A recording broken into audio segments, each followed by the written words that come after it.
Police station હદમાં હોજીવાલા ઇન્ડસ્ટ્રીઝમાં Sachin police અને DCP Rajesh Parmar, ACP NP Gohil અને સચિન પીઆઈ પીએન વાઘેલાની હાજરીમાં પોલીસ અને ઉદ્યોગકારો વચ્ચે મીટિંગ યોજવામાં આવી હતી। સચિન પોલીસ દ્વારા સુરત શહેર પોલીસ કમિશનરના માર્ગદર્શન હેઠળ સચિન પોલીસ સ્ટેશન હદ વિસ્તારમાં સચિન હોજીવાલા ઇન્ડસ્ટ્રીઝમાં પોલીસ અને ઉદ્યોગકારો વચ્ચે મીટિંગ યોજવામાં આવી હતી।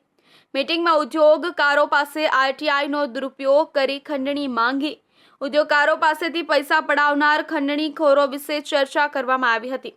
જેમાં પોલીસ અધિકારીઓ DCP Rajesh Parmar, ACP NP Gohil અને સચિન પીઆઈ પીએન વાઘેલાની હાજરીમાં ઉદ્યોગકારોને સલાહ સૂચન કરવામાં આવ્યું, જેમાં કોઈપણ વ્યક્તિ ઉદ્યોગકારો પર આરટીઆઈ કરી કે અન્ય ગેરરીતે બ્લેકમેલ કરીને પૈસા માંગતા હોય તો પોલીસને જાણ કરી પોલીસનો સંપર્ક કરવો।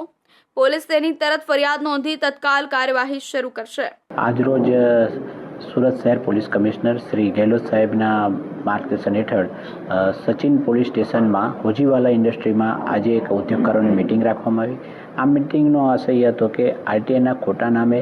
ઉદ્યોગકારો પાસે જે પૈસા પડવાની પ્રવૃત્તિ થતી હોય તો એનો કોઈ ભોગ બનેલા હોય તો આજે આગળ આવે, અમારો પોલીસ તરીકે અમારો સંપર્ક કરે, અમે એમની ફરિયાદ લઈશું અને એમને અપીલ કરવામાં આવી છે કે ભવિષ્યમાં પણ આવી કોઈ પણ હેરાનગતિ થાય તો અમારો સંપર્ક કરે, ભૂતકાળમાં પણ થઈ હોય તો તુરંત અત્યારે અમને જાણ કરે, અમે એની યોગ્ય કાયદા અનુસાર કાર્યવાહી કરીશું। કોઈ ઉદ્યોગકાર ભૂતકાળમાં તેનો ભોગ બનેલા હોય તો તેની પણ જાણ કરવી અને ભવિષ્યમાં પણ ઉદ્યોગકારો સાથે કોઈ આવી પ્રવૃત્તિ થાય તો પોલીસનો સંપર્ક કરવો,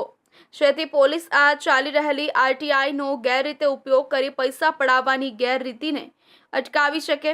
સાથે ઉદ્યોગકારો પાસે મોટી રકમની માંગણી કરતા ખંડણીખોરો કાનૂનના હસ્તે ઝડપાય તેમજ આરટીઆઈનો આવો દુરુપયોગ થતો અટકે તેમજ ઉદ્યોગકારો જે બાબતે જાગૃત રહે।